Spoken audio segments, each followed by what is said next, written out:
Uma dúvida muito comum entre as mulheres é como surge a endometriose e por que aconteceu isso com essa paciente. Então, existem várias teorias para explicar a endometriose. Como eu costumo dizer, se a gente tem várias teorias, nós não temos nenhuma teoria que completamente consegue explicar todos os casos. Uma das teorias é a menstruação retrógrada. Quando a mulher menstrua, ela, além do fluxo de sangue que vai pela vagina, também tem um fluxo de sangue que cai para trás, via tuba uterina, para dentro da cavidade peritoneal. Isso acontece em 80% das mulheres. Então, a cada 10 meninas menstruadas, 8 vão ter sangue dentro da cavidade peritoneal durante o fluxo menstrual. Só que não são 80% das mulheres que têm endometriose. São 10 a 15%, que não é pouco, são muitas mulheres. Mas por que 70% dessas pacientes não evoluíram para endometriose? Isso não está totalmente explicado, mas provavelmente existam fatores genéticos, epigenéticos, imunidade, fatores ambientais como dieta, estresse, privação do sono, que contribuem para que essa célula consiga sobreviver dentro da cavidade peritoneal e sofrer os estímulos hormonais a cada ciclo menstrual. Então, o fluxo retrógrado, a menstruação retrógrada, é uma das teorias, é uma das mais fáceis de explicar para a paciente, mas não é, na minha opinião, a melhor teoria. Na minha opinião, a melhor teoria é a teoria milleriana, que é uma má formação congênita. Quando a mulher ainda é um embrião, algumas células vão se desenvolver e formar cabeça, outras vão formar braço, outras vão formar perna, e o ducto milleriano, que é um grupo de células, vão formar o terço superior da vagina, colo uterino, cavidade uterina, tubas e ovários. E uma má formação nessa migração acaba acontecendo que algumas células ficam no meio do caminho, e quando essa mulher começa a menstruar na puberdade, entre os 11 e 14 anos geralmente, essas células elas começam a inflamar, engrossar, sangrar, só que elas não têm a cavidade vaginal para descer e elas acabam fazendo um processo inflamatório crônico. Isso explica a formação de endometriose já desde os primeiros ciclos menstruais, em pacientes que desde a primeira menstruação já tem muita dor limitante.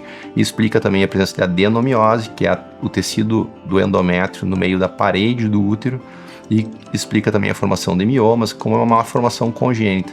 E também explica que pacientes com más formações uterinas, elas acabam tendo endometriose na quase totalidade dos casos.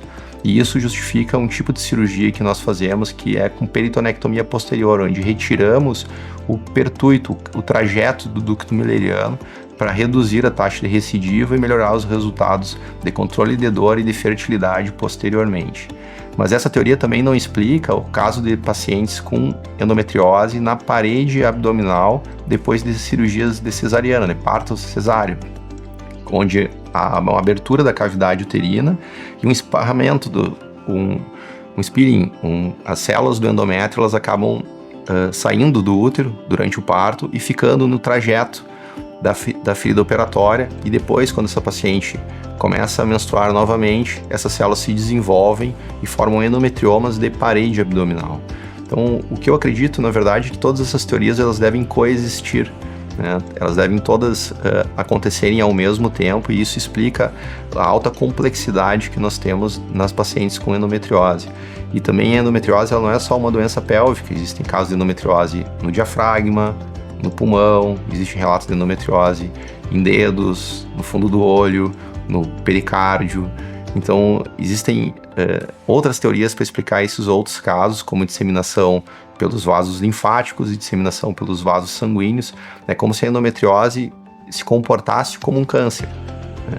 Embora ela seja uma doença hormônio dependente, ela tem um comportamento muito semelhante. Ela pode infiltrar o tecido que está do lado, pode invadir o intestino, a bexiga, ela pode passar para os gânglios, ela pode cair dentro do peritônio e andar no fluxo e ir até o diafragma, assim como ela pode entrar na corrente sanguínea e ir até o pulmão.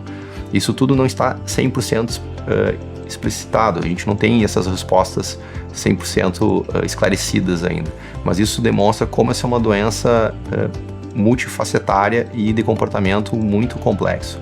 Por isso que é importante nós estudarmos também essas teorias para melhorar o nosso tratamento e as condutas com as pacientes.